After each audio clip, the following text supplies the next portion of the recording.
उत्तरी इजराइल पर हिजबुल्लाह के भीषण हमलों की वजह से इजराइल दहला हुआ है। हर मिनट हर घड़ी लेबनान से रॉकेट, ड्रोन और मिसाइलें इजराइल पर दागी जा रही हैं, जिससे अब वहां तबाही मची हुई है। और इस सब के बीच ऐसा माना जा रहा है कि शायद इजराइल हिजबुल्लाह का सफाया करने के लिए लेबनान पर आक्रमण कर सकता है। लेकिन इस खौफ के बावजूद हिजबुल्लाह कमज़ोर नहीं पड़ रहा है, बल्कि वो दोगुनी ताकत से इजराइल पर हमला कर रहा है।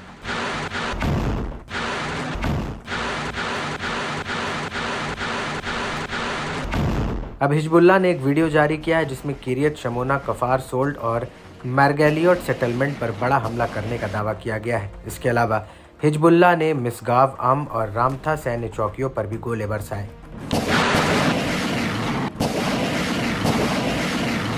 हिजबुल्लाह के इस वीडियो में साफ दिख रहा है कि कैसे एक लॉन्चर में कई रॉकेट भरकर उन्हें एकाएक फायर किया जा रहा है। हालांकि वीडियो में आसपास के इलाके के धुंधला किया गया है, जिससे हमले वाले इलाके की गोपनीयता बनी रहे और इस लॉन्चर से एक बार में सैकड़ों रॉकेट इजराइल की तरफ फायर किए जा रहे हैं।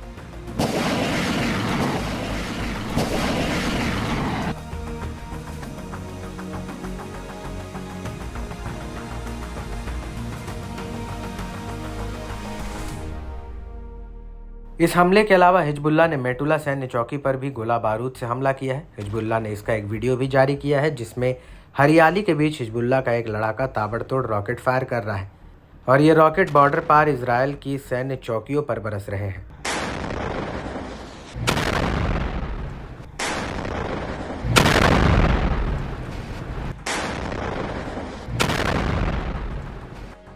इस हमले के अलावा हिजबुल्लाह ने आईडीएफ की रामीम बैरक्स पर भी रॉकेट प्रोपेल्ड ग्रेनेड से हमला किया है।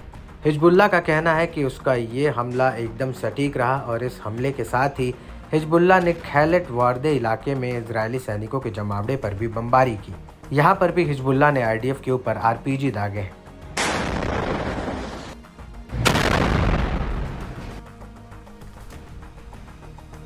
आपको बता दें कि हिजबुल्लाह ने बरम जंगल के इलाके और कफार शोबा की पहाड़ियों में रॉकेट हमले किए हैं। वहीं अल डेर साइट पर तो हिजबुल्लाह ने आईडीएफ के जासूसी उपकरणों को भी हमले में तबाह कर दिया है।